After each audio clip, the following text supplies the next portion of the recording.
Bonjour et bienvenue dans cette nouvelle vidéo Aléa Contrôle où nous allons parler de 3 lettres importantes, Q, A, I ou qualité de l'air intérieur. Nous passons près de 80% de notre temps dans les espaces où l'air intérieur peut être plus pollué que l'air extérieur pour certaines substances. De ce fait, la qualité de l'air intérieur peut provoquer des troubles de la santé comme des maux de tête, de la fatigue, des nausées ou des irritations des yeux et du nez. On peut constater des développements d'allergies, voire des symptômes de sensibilité à l'asthme pour des personnes sensibles ou des personnes qui peuvent le devenir. De manière générale en France, on estime le coût de la mauvaise qualité de l'air intérieur entre 10 et 40 milliards d'euros à l'année, entre les arrêts maladie, les hospitalisations et les traitements.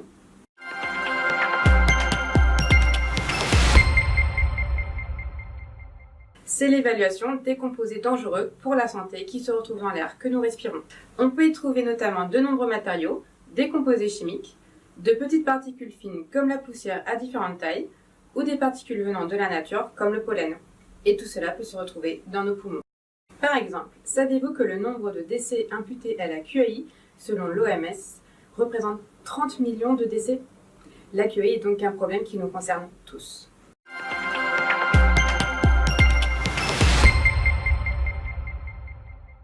Et la loi, que dit-elle? Réglementairement, le Code de la santé publique impose la surveillance de la qualité de l'air intérieur dans certains établissements recevant du public, ceux qui accueillent un public sensible, les enfants. Les écoles primaires et les crèches depuis le 1er janvier 2018, les collèges, les lycées et les accueils de loisirs au 1er janvier 2020, et les autres établissements comme les hôpitaux pour les enfants au 1er janvier 2023. Mais ce ne sont pas les seuls concernés. La QAI fait partie des attentes de la clientèle des activités du tourisme comme les hôtels.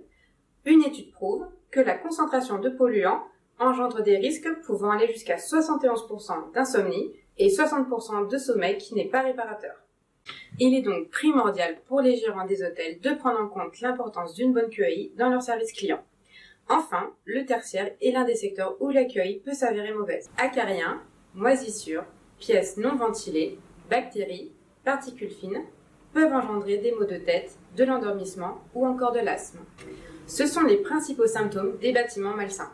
Au total, ce sont en France autour de 20 millions d'emplois potentiellement concernés.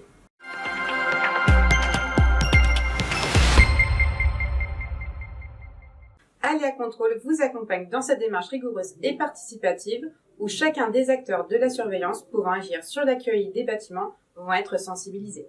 Cette méthode se déroule en 3 étapes. La première étape consiste à effectuer une évaluation des moyens d'aération où on identifie le mode d'aération ainsi que l'état des ouvrants des bâtiments. Puis, nous accompagnons à la réalisation de grilles d'analyse qui permettent d'évaluer la présence potentielle de polluants dans l'air. Pour un approfondissement des mesures, des capteurs ou des analyseurs en temps réel peuvent ensuite aider à déterminer les pics de pollution et la cause. C'est également la solution préconisée pour les hôtels, par exemple. L'analyse de l'opérateur qualifié d'Aléa Contrôle vous permettra de connaître les axes d'amélioration de la QAI pour votre établissement. La seconde étape est la sensibilisation et l'information des occupants, employeurs, exploitants ou encore propriétaires sur la démarche d'action et de prévention sur la qualité de l'air qui est mise en œuvre dans le bâtiment. Dernière étape, cette analyse fera l'objet d'un rapport présentant l'ensemble des points de vigilance relevés durant la visite de l'établissement. Le but étant de construire un plan d'action en fonction des bonnes pratiques mises en œuvre ou non. En conclusion, la QAI est l'affaire de tous. Nos équipes Aléa Contrôle, présentes dans toute la France, sont à votre écoute pour répondre à vos interrogations sur la QAI. Nous sommes prêts localement à vous rencontrer pour vous accompagner dans cette démarche et vous apporter des connaissances approfondies sur cette problématique. Merci à tous d'avoir suivi cette nouvelle vidéo Aléa Contrôle. Si vous avez aimé, n'hésitez pas à liker la vidéo et à vous abonner sur la chaîne YouTube d'Aléa Contrôle. Merci beaucoup, à bientôt!